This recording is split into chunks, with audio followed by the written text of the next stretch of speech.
बोधिधर्मन कौन था? बोधिधर्म एक महान भारतीय बौद्ध भिक्षु एवं विलक्षण योगी थे। इन्होंने 520 या 526 में चीन जाकर ध्यान संप्रदाय जैन बौद्ध धर्म का प्रवर्तन या निर्माण किया। ये दक्षिण भारत के कांचीपुरम के राजा स्कंद वर्मन के तृतीय पुत्र थे। इन्होंने अपनी चीन यात्रा समुद्री मार्ग से की। वे चीन के दक्षिणी समुद्री तट केंटन बंदरगाह पर उतरे। प्रसिद्ध है कि भगवान बुद्ध अद्भुत ध्यानयोगी थे। वे सर्वदा ध्यान में लीन रहते थे। कहा जाता है कि उन्होंने सत्य संबंधी परमगुह्य ज्ञान एक क्षण में महाकाश्यप में संप्रेषित किया और यही बौद्ध धर्म के ध्यान संप्रदाय की उत्पत्ति का क्षण था। महाकाश्यप से यह ज्ञान आनंद में संप्रेषित हुआ। इस तरह ये ज्ञानधारा गुरु शिष्य परंपरा से निरंतर प्रवाहित होती रही। भारत में बोधिधर्म इस परंपरा के 28वें और अंतिम गुरु हुए। उत्तरी चीन के तत्कालीन राजा बूते ने उनके दर्शन की इच्छा की। वे एक श्रद्धावान बौद्ध उपासक थे। उन्होंने बौद्ध धर्म के प्रचारार्थ अनेक महनीय कार्य किए थे। अनेक स्तूप, विहार एवं मठों का निर्माण कराया था एवं संस्कृत बौद्ध ग्रंथों का चीनी भाषा में अनुवाद कराया था। राजा के निमंत्रण पर बोधिधर्म की उनसे नानकिंग में भेंट हुई।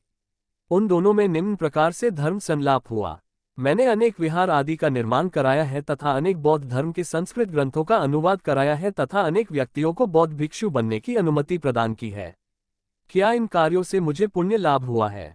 बोधिधर्म एक रूक्ष स्वभाव के व्यक्ति सिद्ध होते हैं। उन्होंने सम्राट के पुण्य कार्यों का अनुमोदन भी नहीं किया। बाहर के कठोर दिखाई देने पर भी उनके मन में करुणा थी। वस्तुतः उन्होंने राजा को बताया कि दान देना, विहार बनवाना आदि पुण्य कार्य अधिक महत्वपूर्ण नहीं है, वे अनित्य हैं।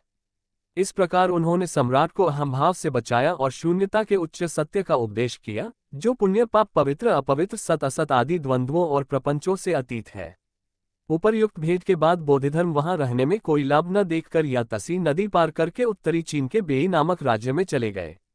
इसके बाद उनका अधिकतर समय उन राज्य की राजधानी लोयांग के समीप शुकशन पर्वत पर स्थित शाश्व शांति श्वलिन नामक विहार में बीता, जिसका निर्माण 5वीं शती के पूर्वार्ध में हुआ था। इस भव्य विहार का दर्शन करते ही बोधिधर्म मंत्रमुग्ध हो गए और हाथ जोड़े 4 दिन तक विहार के सामने खड़े रहे। यहीं 9 वर्ष तक रहते हुए बोधिधर्म ने ध्यान की भावना की। वे दीवार के सामने खड़े रहे। यहीं 9 वर्ष तक रहते हुए बोधिधर्म ने ध्यान की भावना की। वे दीवार की ओर मुख करके ध्यान किया करते थे। जिस मठ में बोधिधर्म ने ध्यान किया वह आज भी भग्नावस्था में विद्यमान है। आचार्य बोधिधर्म ने चीन में ध्यान संप्रदाय की स्थापना मौन रहकर चेतना के धरातल पर की। बड़ी कठोर परीक्षा के बाद उन्होंने कुछ अधिकारी व्यक्तियों को चुना और अपने मन से उनके मन को बिना कुछ बोले शिक्षित किया। बाद में यही ध्यान संप्रदाय कोरिया और जापान में जाकर विकसित हुआ। बोधिधर्म के प्रथम शिष्य और उत्तराधिकारी का नाम शैनकंग था, जिसे शिष्य बनने के बाद उन्होंने हुई के नाम दिया। पहले वह कन्फ्यूशियसी धर्म का अनुयायी था। बोधिधर्म की कीर्ति सुनकर वह उनका शिष्य बनने के लिए आया था। 7 दिन और 7 रात तक दरवाजे पर खड़ा रहा, किंतु बोधिधर्म ने मिलने की अनुमति नहीं थी। जाड़े की रात में मैदान में खड़े रहने के कारण बर्फ उनके घुटनों तक जम गई, फिर भी गुरु ने कृपा नहीं की। तब शैनकंग ने तलवार से अपनी बाईं बांह काट डाली और उसे लेकर गुरु के समीप उपस्थित हुआ और बोला कि उसे शिष्यत्व नहीं मिला तो वह अपने शरीर का भी बलिदान कर देगा। तब गुरु ने उसकी ओर ध्यान देकर पूछा कि तुम मुझसे क्या चाहते हो? शैनकंग ने बिलखते हुए कहा कि मुझे मन की शांति चाहिए। बोधिधर्म ने कठोरतापूर्वक कहा कि अपने मन को निकालकर मेरे सामने रखो, मैं उसे शांत कर दूंगा। तब शैनकंग ने रोते हुए कहा कि मैं मन को कैसे निकालकर आपको दे सकता हूं। इस पर कुछ विनम्र होकर करुणा करते हुए बोधिधर्म ने कहा, मैं तुम्हारे मन को शांत कर चुका हूं। तत्काल शैनकांग को शांति का अनुभव हुआ, उसके सारे संदेह दूर हो गए और बौद्धिक संघर्ष सदा के लिए मिट गए। शैनकांग चीन में ध्यान संप्रदाय के द्वितीय धर्मनायक हुए। चीन से प्रस्थान करने से पूर्व बोधिधर्म ने अपने शिष्यों को बुलाया और उनकी उपलब्धियों के बारे में पूछा। उनमें से एक शिष्य ने कहा कि मेरी समझ में सत्य विधि और निषेध दोनों से परे हैं।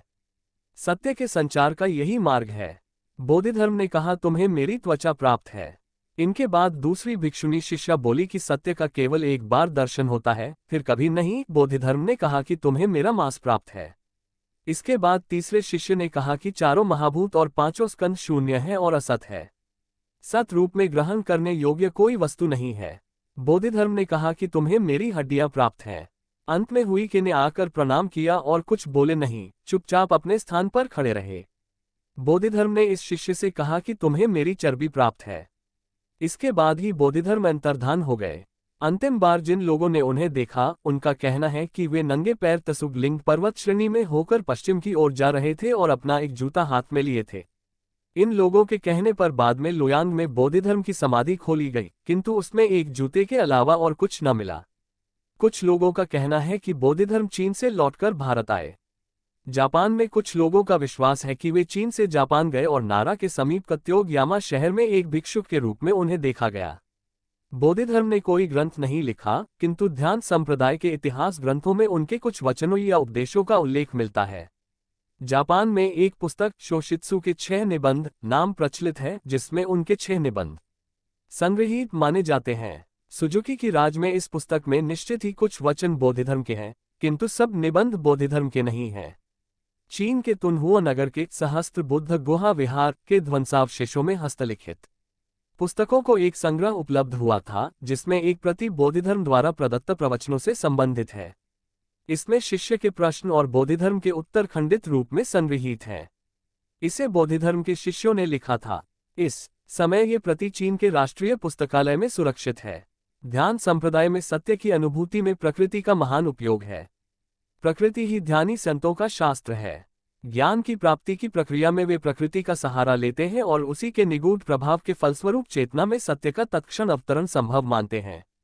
बोधिधर्म के विचारों के अनुसार वस्तु तत्व के ज्ञान के लिए प्रज्ञा की अंतर्दृष्टि की आवश्यक है, जो तथ्यता तक सीधे प्रवेश कर जाती है। इसके लिए किसी तर्क या अनुमान की आवश्यकता नहीं है। इसमें न कोई विश्लेषण है, न तुलनात्मक चिंतन, न अतीत एवं अनागत के बारे में सोचना है, न किसी निर्णय पर पहुंचना है, अपितु प्रत्यक्ष देखना ही सब कुछ है। इसमें संकल्प, विकल्प और शब्दों के लिए भी कोई स्थान नहीं है। इसमें केवल ईक्षण की आवश्यकता है। स्वानुभूति ही इसका लक्ष्य है, किंतु स्व का अर्थ नित्य आत्मा आदि नहीं है। ध्यान संप्रदाय एशिया की एक महान उपलब्धि है। यह एक अनुभवमूलक साधना पद्धति है।